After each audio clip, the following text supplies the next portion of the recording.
మేషరాశి వారు ఏప్రిల్ నెలలో వాహనం కొంటారా? చూద్దాం. అందరికీ నమస్కారం. Welcome to my channel. మీకు ఇప్పటికే అర్థమైనట్టుంది నేనేం చెప్పాలి అనుకుంటున్నాను. మేషరాశి వారు ధనవంతులు అవుతారో లేదో, దానితో పాటు శని దోషం కూడా ఉందో లేదో చూద్దాం. ఇక ఆలస్యం ఎందుకు, వీడియోలోకి వెళ్ళిపోదామా? జ్యోతిష్యం ప్రకారం మేషరాశి వారికి అంగారకుడు అధిపతిగా ఉంటాడు. ఈ గ్రహం ప్రభావంతో వీరు చాలా ధైర్యంగా, ఉత్సాహంగా ఉంటారు. అంతేకాదు, గురుడు భాగ్యస్థానంలో సంచారం చేయడంతో ఉద్యోగులకు, వ్యాపారులకు మెరుగైన ఫలితాలు వచ్చే అవకాశం ఉంది. మీ ఆదాయం పెరిగే అవకాశం ఉంటుంది. అలాగే శనిదేవుని ప్రత్యేకతలు లభించనున్నాయి. రాహు ప్రభావంతో కూడా సానుకూల ఫలితాలు రానున్నాయి. అయితే ఈ రాశి వారికి ప్రారంభంలో కొంచెం ఇబ్బంది ఉంటుంది. ఈ నేపథ్యంలో మేషరాశి వారికి కెరీర్ పరంగా, ఆదాయం పరంగా, ఆరోగ్యం, కుటుంబ జీవితంలో ఎలాంటి ఫలితాలు రానున్నాయనే ఆసక్తికరమైన విషయాలను ఇప్పుడు తెలుసుకుందాం. మేషరాశి వారు ఎక్కువగా హనుమంతుణ్ణి పూజించాలి. ఇంకా లక్కీ కలర్ వచ్చేసి ఎరుపు.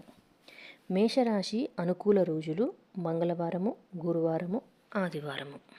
మేషరాశి వారికి ఆదాయం 2 మరియు వ్యయం 14గా ఉంది. ఆర్థిక పరంగా ప్రతికూల ఫలితాలు ఎదురయ్యే అవకాశం ఉంది. ఆర్థిక సమస్యల కారణంగా మీ జీవితంలో అనేక మార్పులు చోటు చేసుకుంటాయి. మీరు ఆదాయాన్ని పొదుపు చేయడంలో విజయం సాధిస్తారు. మేషరాశి వారికి ఏలనాటి శని ప్రభావం ప్రారంభమయ్యే అవకాశం ఉంది. మీ తల్లిదండ్రుల ఆరోగ్యం పట్ల జాగ్రత్తగా ఉండాలి. ఉద్యోగులకు ప్రమోషన్ లభించే అవకాశం ఉంది. ఈ కాలంలో శనిదోష నివారణ కోసం శనీశ్వరుని ఆలయంలో ప్రత్యేక పూజలు నిర్వహించాలి. విద్యాపరంగా ఈ రాశి వారికి ఉగాది తర్వాత గురుడి ప్రభావంతో ఉన్నత విద్యకు సంబంధించిన విషయాల్లో సానుకూల ఫలితాలు వస్తాయి. కేతువు ప్రభావంతో విదేశీ విద్యను అభ్యసించేందుకు ఆసక్తి చూపుతారు. ఈ సమయంలో విద్యార్థులు అనేక రంగాల్లో విజయం సాధిస్తారు. గురువు ప్రభావంతో అన్ని రంగాల్లో బాగా రాణిస్తారు. పోటీ పరీక్షల్లో మంచి విజయాలు సాధిస్తారు.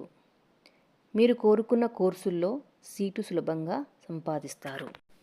కెరీర్ పరంగా ఎలా ఉందో చూద్దాం. మేషరాశి వారికి కెరీర్ పరంగా, వ్యాపార పరంగా తెలుగు నూతన సంవత్సరంలో అద్భుతమైన ప్రయోజనాలు కలగనున్నాయి. వ్యాపారంలో మీ సోదరుల నుంచి పూర్తి మద్దతు లభిస్తుంది. ఉద్యోగులకు తమ సోదరుల నుంచి పూర్తి మద్దతు లభిస్తుంది. అయితే కార్యాలయంలో మీకు శత్రువుల నుంచి కొన్ని ఇబ్బందులు ఎదురయ్యే అవకాశం ఉంది. కాబట్టి ఎవరిని నమ్మకుండా చాలా జాగ్రత్తగా ఉండాలి. ఆరోగ్యపరంగా మీకు ఎలా ఉందో ఇప్పుడు చూద్దాం. ఈ రాశి వారు తెలుగు నూతన సంవత్సరంలో ఆరోగ్యపరంగా మెరుగైన ఫలితాలు రానున్నాయి. అయితే మీ జీవన శైలికి మెరుగుపరుచుకోవడానికి ప్రయత్నించాలి. ఏదైనా ఆర్థిక సమస్య లేదా ఇతర సమస్యల వల్ల ఒత్తిడికి గురి కాకూడదు. ఈ రాశి నుంచి రాహువు 12వ స్థానంలో సంచారం చేసే సమయంలో ఆరోగ్యపరంగా కొన్ని సమస్యలు ఎదురవుతాయి. అయితే రాహువు తన స్థానాన్ని మారిన వెంటనే మీ ఆరోగ్య సంబంధిత సమస్యలన్నీ తొలగిపోయే అవకాశం ఉంది.